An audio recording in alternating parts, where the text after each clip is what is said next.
big day on Capitol Hill in the White House as President Trump's son-in-law and senior advisor, Jared Kushner, speaks out after his interview behind closed doors with Senate Intelligence Committee staffers. Mr. Kushner denies any collusion with the Russians in alleged campaign meddling. Let me be very clear. I did not collude with Russia, nor do I know of anyone else in the campaign who did so. I had no improper contacts. I have not relied on Russian funds for my businesses. And I have been fully transparent in providing all requested information. Donald Trump had a better message and ran a smarter campaign, and that is why he won. Suggesting otherwise ridicules those who voted for him.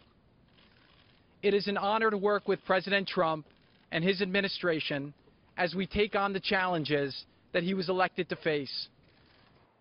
Also tonight, at the National Boy Scout Jamboree in West Virginia, President Trump took his Drain the Swamp message to a whole new level. You know, I go to Washington and I see all these politicians and I see the swamp, and it's not a good place. In fact, today I said we ought to change it from the word swamp to the word cesspool, or perhaps to the word sewer, but it's not good. Getting the reaction he was hoping for there. Interesting, though, at the Boy Scouts. But let's start with Kushner. Kimberly, I imagine that Jared Kushner is glad to have that day behind him. He has one more coming up with the House Intelligence Committee. But largely people say, well, if this is the case, and this is what he had to say, why didn't he say it before? Because there's been several months of sort of drip, drip, drip coming out of it. And today it looks like he acquitted himself well. Yeah, and I know that he has been wanting to, in fact, tell his side of the story, and most importantly, his goal and desire was to clear his name. He has maintained from the beginning that he hadn't, he didn't do anything wrong. There was no kind of malfeasance, misfeasance, anything of that sort, nothing nefarious, no collusion. What I do see as an attorney is that this was a very carefully drafted statement on his behalf, which I think was very good because it had several just very specific declarative statements aimed to sort of, put this to bed, to rest. So I think overall for Jared, this was a very good day, that his lawyers represented him well. And I was looking for that to see, in fact, what statements they included, how he represented himself, and now we're going to see where this goes from here. But the idea was to put a stop to it. And Jesse, it's true that he is only responsible today for himself, right? So he doesn't have to answer for anybody else. And there was some talk that he didn't necessarily do his brother-in-law any favors, because the way he set it up is basically saying,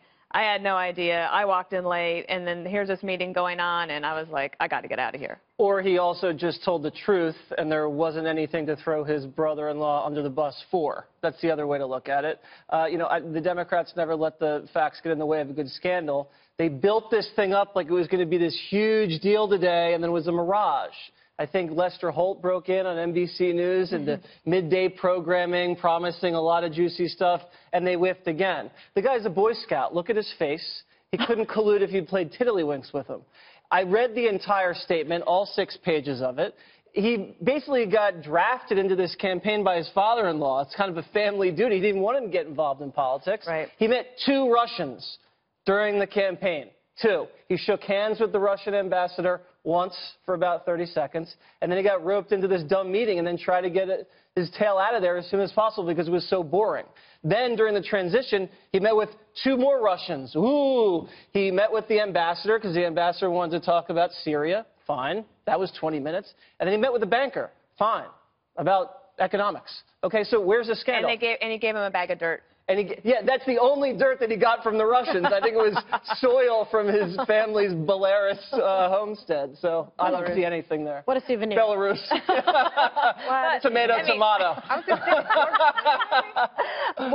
Now, Democrats see it differently, right? And they focus in on a couple things. Like, for example, in the statement, he says, I never relied on Russian investment for my businesses. And they're saying, oh, well, that must be a key word. But on the same day, you had Chuck Schumer and other Democrats get together and reveal a whole bunch of new slogans and their new way forward, and saying that they actually have to take responsibility for their loss because of their candidate and not because of Russia. Do you think that that was like the wrong day to do that? No. I think Democrats have to operate on their own timetable And I know you wrote about this in your column today. I did. I wrote about it in the Hill today. But, I mean, the Democrats need to develop their own message, because what's quite clear is that a substantial number of voters, not just Trump voters, really don't plan to vote in 2018 on the basis of opposition to Donald Trump. They want to see something from the Democrats that says, here's what the Democrats stand for. So I don't think that it's necessarily bad messaging. I mean, it could get lost, but how do you compete with what's going on at the White House? I mean, it's impossible for the Democrats. Never going to have the kind of blood sport scent that you have. And today you have here the brother-in-law looks like he's shoving the brother, his brother-in-law, Trump Jr., under the bus, as well as you have a situation where, you know, despite what Johnny Cochran here said, Jesse Cochran. If the glove doesn't fit, yeah, you must have quit, right. But despite that, I mean, there's so many questions left open. I mean, he says, oh, yeah, you know, I got together, and I don't know what we were talking about. It seems so clear to me. I never read the email chain. Never looked and saw that my brother-in-law was saying, oh, yeah, I'd love to get information from Russia, dirt on Hillary. And then he says, oh, you know what, yeah, I met with that Russian ambassador. So what if I said, let's go over to the Russian embassy and have a secure channel, a back channel communication? Oh, no, I didn't mean it like that. It was just a one-time thing. This was not a good day. He's back on his heels. Huh. He's on the defensive. And, you know, there was a carefully tailored message, as Kimberly said, written by his lawyer.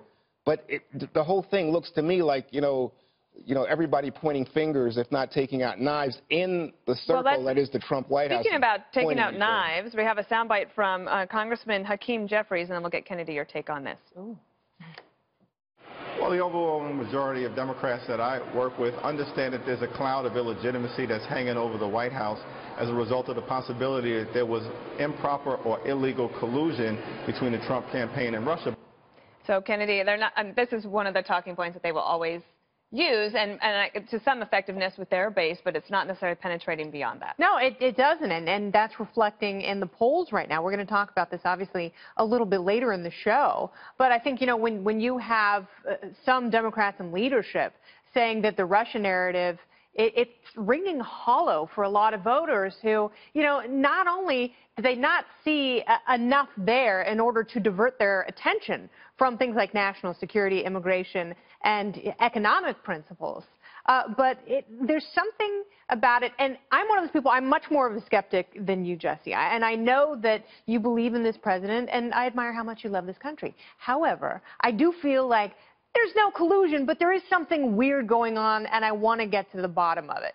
And I thought what Jared Kushner did today was, I thought he did a good job of sort of laying out point by point, as you said, some of the accusations, some of the charges that have been made in the press, some of them unfounded, and took them down one at a time. And I think that's actually a good lesson for this administration, because it's a much more logical path than just slinging insults and new adjectives at people like Adam Schiff.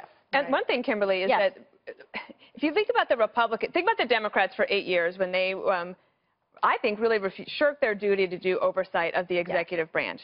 The Republicans are actually doing oversight, and they're having these interviews, they're having these hearings, they're moving forward in a way that I don't think that the Democrats would have given the Republicans enough credit for that. Maybe they never will. But it is true that the Republicans haven't tried to shut down any of these investigations. No, you're absolutely right. And it dovetails with another point I was going to make. I mean, yes, they've been transparent. They've been cooperative. You see people testifying, but that's not enough to satiate the Democrats and this lust that they have for any kind of thing, you know, Russian-centered. So what I think we see here today is somebody who came forward that acts like someone who doesn't have something to hide, that wants to clear his name, which is exactly what I would do if someone was making that kind of allegation, saying conspiring and colluding with the Russians. What do we have at this point today as we sit here tonight? Absolutely zero evidence of any kind of collusion with the Russians.